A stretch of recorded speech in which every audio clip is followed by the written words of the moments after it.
Hi, welcome back to another video. So in today's video, I'm going to take you through the processes involved in making the best meat pie, okay? The meat pie and also the filling. Everything is going to be in this video, so you do not have to watch a separate video. Let's get started. Into a bowl, I'm going to go in with soft flour. So I'm sifting the flour so that I'll be able to chop any foreign materials and also be able to work with it easily. Make sure to sift your flour, it's always important. Now that I've done this, all I'm going to do is that I'll add my nutmeg, and also I'm going to put in my baking powder as well as some margarine, okay? And with the pie you can add sugar. Maybe with this measurement you can use a tablespoon of sugar, but I do not want to use sugar in this video, but you can add sugar anyways to it, okay? You can add sugar to it. Make sure you use your fingers to mix this until everything is well combined. Then you go ahead to create a well in the middle and you add some water. So you want to get a texture like this. You can see you can add more margarine if you feel you want it very rich, okay? Very rich. Add water and add your water in bits. Do not pour the water everything in it right away. Do it in bits until you are able to form a crust like this, something like this. Now I'm going to put this in the fridge and then I'll go ahead to work on my filling. Okay, so with this I'm putting some butter into the pan. I'm allowing the butter to melt, and I'll go ahead and add my minced beef, okay? Yes, you can use chicken if that is what you prefer. You can use tuna, you can use corned beef if that is what you have available. It's all good. So I'm just going to allow this to cook until it becomes pale. I do not want to see any pink or any red color in it. I want it to just look pale. So I'm going to cover this and I'll allow it to simmer. Then I'll go ahead and then flip it over, okay? I just want to flip it over so that I cook it very well.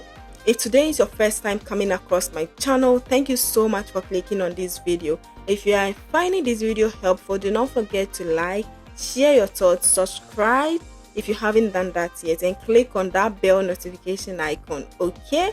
If you're a returning subscriber, hey, you're always welcome to supporting this amazing community. Do not forget to share your thoughts as well in the comments, and then also like this video if you are finding it very helpful. So all I'm going to do here again is to, you see, I'm breaking it, okay? I'm breaking it into pieces so that I'll be able to cook it properly.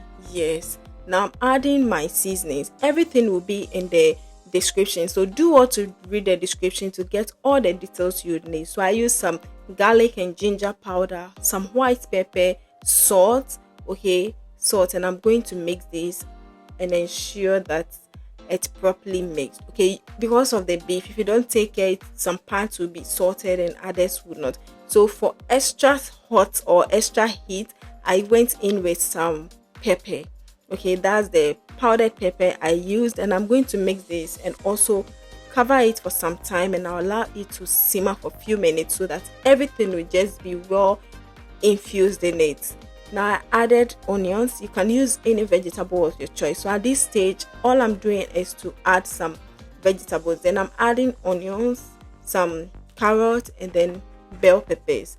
These are the ingredients I'm using here. You can use any other vegetables, or you can take anything out if you do not want any of that. Now let's mix this and ensure that it's properly done.